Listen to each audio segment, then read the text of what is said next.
ಚಪಾತಿಗೆ side dish ಆಗಿ cauliflower gravy ಮಾಡೋದು ತೋರಿಸ್ಕೊಡ್ತಾ ಇದ್ದೀನಿ. ಚಪಾತಿಗೆ ಅಂತಲ್ಲ, ಪೂರಿ ಮತ್ತು ಪರೋಟಗೂ ಚೆನ್ನಾಗಿರುತ್ತೆ. ಸುಲಭವಾಗಿ 10 ನಿಮಿಷದಲ್ಲಿ ಮಾಡ್ಬೋದು. ನೋಡಿ, ಫ್ರೆಶ್ ಆಗಿರೋಂಥ ಕಾಲಿಫ್ಲವರ್ ತೊಗೊಂಡಿದ್ದೀನಿ. ಇದರಲ್ಲಿ ಅರ್ಧ ಆದರೆ ಸಾಕಾಗುತ್ತೆ. ನೀಟಾಗಿ ಕ್ಲೀನ್ ಮಾಡಿಟ್ಕೊಳ್ಳೋಣ, ಅದು ಬಿಸಿನೀರಲ್ಲಿ. ನಂತರ ಒಂದು ಮಿಕ್ಸಿ ಜಾರಲ್ಲಿ 2 ಈರುಳ್ಳಿ ಕಟ್ ಮಾಡಿ ಸೇರಿಸ್ತಾ ಇದ್ದೀನಿ. ಹಾಗೆಯೇ 3 ಟೊಮೊಟೊ. ಗ್ರೇವಿ ನಮಗೆ ಹೆಚ್ಚಿಗೆ ಬೇಕು ಅಂದರೆ ಟೊಮೊಟೊ ಸ್ವಲ್ಪ ಹೆಚ್ಚಿಗೆ ಹಾಕ್ಕೋಬೇಕಾಗುತ್ತೆ. ಒಂದು 7-8 ಗೋಡಂಬಿನ ಸೇರಿಸ್ಕೊಳ್ತೀನಿ.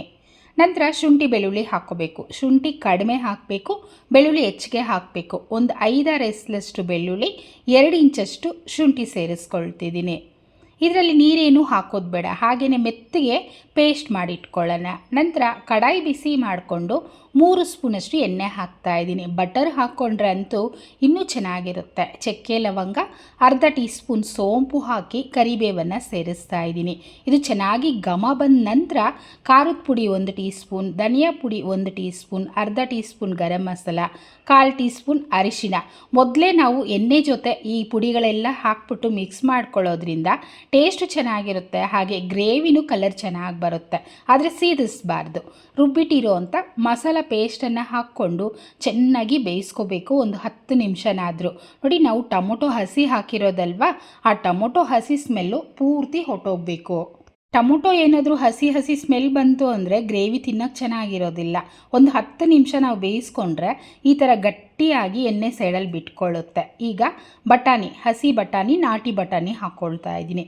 ಈಗ ಸೀಸನ್ ಅಲ್ವಾ, ಆರಾಮಾಗಿ ಸಿಗ್ತಾ ಇದೆ, ತಂದು ಸೇರಿಸ್ಕೊಳ್ಳಿ. ಕ್ಲೀನ್ ಮಾಡಿಟ್ಟಿರೋ ಅಂಥ ಕಾಲಿಫ್ಲವರ್ ಹಾಕಿ ಮಿಕ್ಸ್ ಮಾಡ್ಕೊಳ್ಳೋಣ. ಕಾಲಿಫ್ಲವರ್ ಕ್ಲೀನ್ ಮಾಡೋದು ಹೇಗೆ ಅಂದರೆ, ಆ ಕಾಲಿಫ್ಲವರ್ ಮೇಲೆ ಸ್ವಲ್ಪ ರಾಗಿ ಹಸಿಟ್ಟನ್ನು ಹಾಕ್ಕೊಂಬಿಡಿ. ಹಾಕ್ಬಿಟ್ಟು ಒಂದು 10 ನಿಮಿಷ ಬಿಟ್ಬಿಟ್ರೆ ಹುಳ ಇತ್ತು ಅಂದರೆ ಆಚೆ ಬಂದುಬಿಡುತ್ತೆ. ನಂತರ ನೀವು ಬಿಸಿನೀರಲ್ಲಿ ಕ್ಲೀನ್ ಮಾಡ್ಕೋಬೋದು. ಈ ಟಿಪ್ಪನ್ನು ಬಳಸ್ಕೊಳ್ಳಿ. ನಂತರ 1 ಗ್ಲಾಸಷ್ಟು ನೀರು, ಅಂದರೆ 300 ml ಅಷ್ಟು ನೀರನ್ನು ಹಾಕ್ಬಿಟ್ಟು ರುಚಿಗೆ ತಕ್ಕಷ್ಟು ಉಪ್ಪನ್ನು ಹಾಕ್ತಾಯಿದ್ದೀನಿ. ನಂತರ ಒಂದು 10 ನಿಮಿಷ ಬೇಯಿಸ್ಕೊಂಡ್ರೆ ಸಾಕು. ಕಾಲಿಫ್ಲವರ್ ಹೆಚ್ಚಿಗೆನೂ ಬೇಯಿಸ್ಕೋಬಾರ್ದು, ಮೆತ್ತಗಾಗೋಗುತ್ತೆ.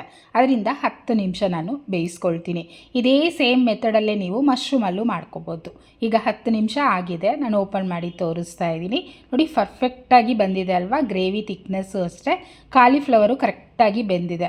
ತುಂಬ ಬೇಯಿಸ್ಕೊಂಬಿಟ್ರು ನಮಗೆ ಕೈಗೆ ಸಿಗಲ್ಲ, ಕಾಲಿಫ್ಲವರು ಮೆತ್ತಗಾಗೋಗುತ್ತೆ.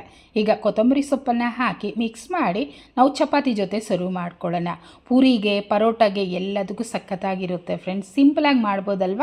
ಬರೀ 10 ನಿಮಿಷ ಸಾಕಾಗುತ್ತೆ ಈ ಗ್ರೇವಿ ಮಾಡೋದಕ್ಕೆ. ನೋಡಿ, ಚಪಾತಿ ಜೊತೆ ಅಂತೂ ಎಕ್ಸಲೆಂಟ್ ಆಗಿರುತ್ತೆ. ಒಂದ್ಸಲ ಟ್ರೈ ಮಾಡಿ, ಹೇಗೆ ಬಂತು ಕಮೆಂಟ್ ಮಾಡಿ, ಲೈಕ್ ಮಾಡಿ, ಶೇರ್ ಮಾಡಿ, ಚಾನಲ್ನ ಸಬ್ಸ್ಕ್ರೈಬ್ ಮಾಡ್ಕೊಳ್ಳಿ. Thank you.